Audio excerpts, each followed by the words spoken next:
All right, so that last video is getting kind of long, so I'm going to continue where we were at from before.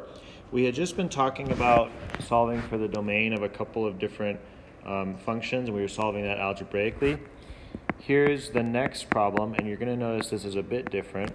So we're going to determine the domain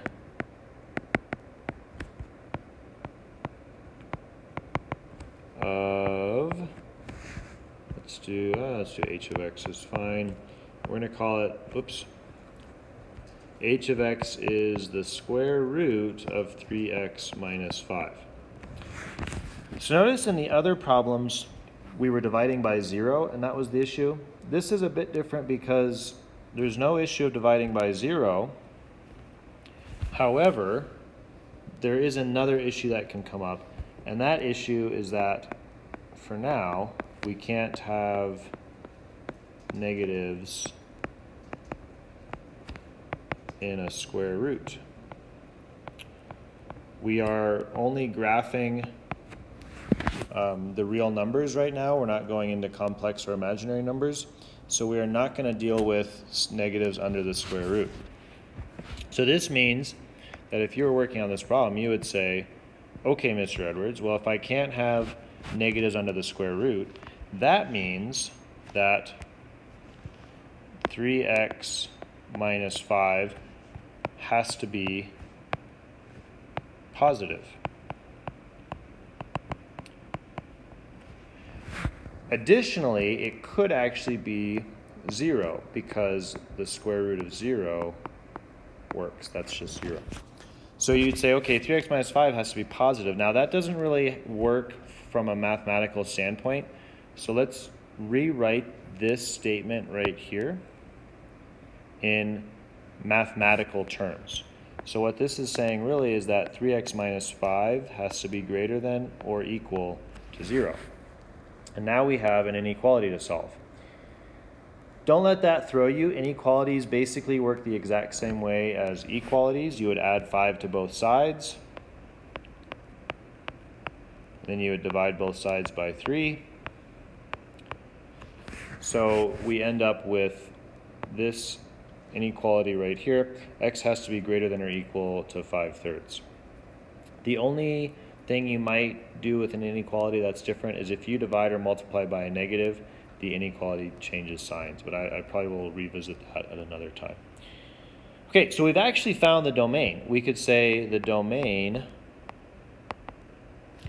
is all real numbers that are greater than or equal to 5/3. But this is kind of annoying to write out. So what I would actually like to see is if we're in interval notation, 5/3 is the number we're interested in. And we're looking at everything that is equal to, so there's my filled in circle, or greater than, so I'm looking at everything that way. And the interval for this would be 5/3 to infinity.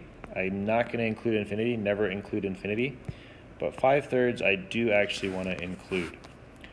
So then my answer is actually pretty straightforward. I would just say the domain is 5/3 to infinity.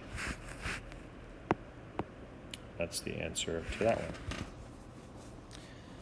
Okay, so we've now done quite a bit algebraically with domain.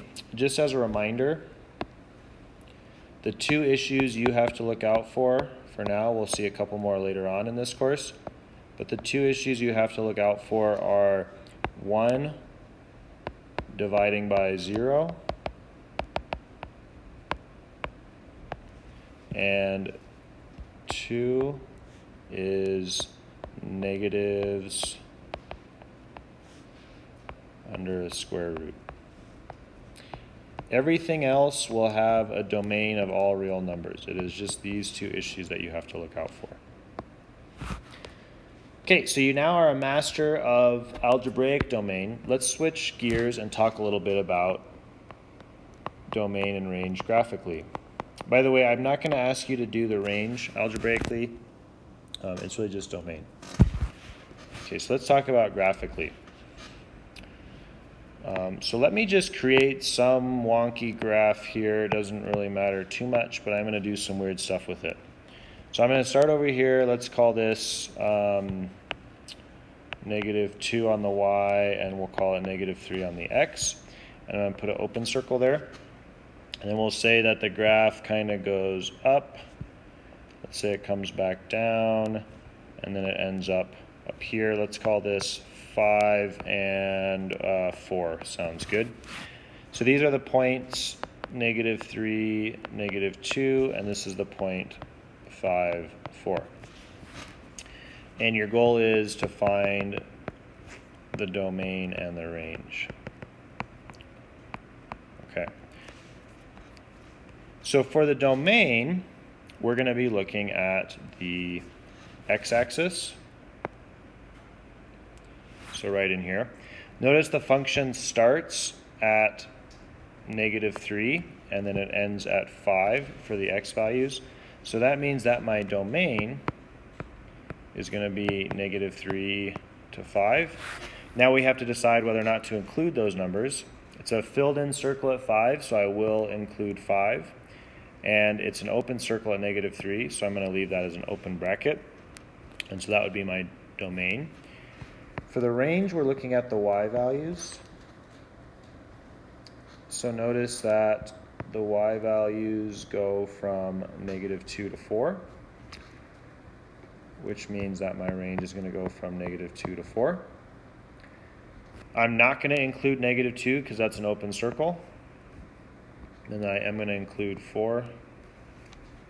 So that would be my answer. All right, so that's a pretty, I would say, relatively straightforward problem. Let's try to make it a little bit trickier. So let's do another one. We're going to find the domain and range.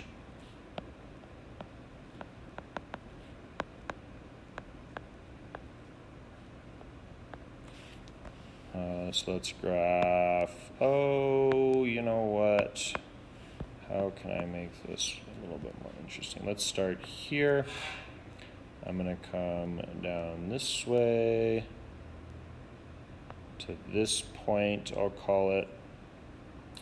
And then I'm going to go back up again to, we'll call it this one up here. So kind of a weird looking parabola, I guess you could call it, part of a parabola anyways. Let's call that -5, let's call this 1. We'll call this -2, and let's call that x value 2. And I'm also going to label this as 4, and we'll call that 5 up there. Okay, so these aren't necessarily drawn to scale, but that's okay. Okay, so this is the point here, -5, 1. This is the point 2, -2, and this is the point over here, 4, 5. Okay, all right, so domain. We are looking at, once again, the x values. So I'm looking at, here's where the function starts, and it goes up to there. There's no breaks or anything in the middle. It goes the whole way through. So I would say that the domain is -5 to 4, just like we did before. And then for the range, I'm looking at the y. Notice that, what just happened? Sorry about that. It looks like I somehow clicked a shortcut that took me all the way to the beginning. Okay. What I was going to say was, notice how this is not the minimum value for the y. Let's look at the y-axis. The function gets all the way down here to -2, and then it gets over here to 5. So I know that my range is actually going to be -2 to 5. And what this tells me is that the function even goes through this point 1. So the function actually does exist for a y value of 1 right there. And if you look at -2, the function actually does go through -2, so I'm going to use a closed bracket there, and it exists at 5, so I'm going to use a closed bracket there. So that was this problem. So I was trying to make it a little bit tricky by having an open circle, but the function still existed there. And I did it again. I'll have to figure out what I'm doing. But that takes us to the end of domain and range. So I'm going to end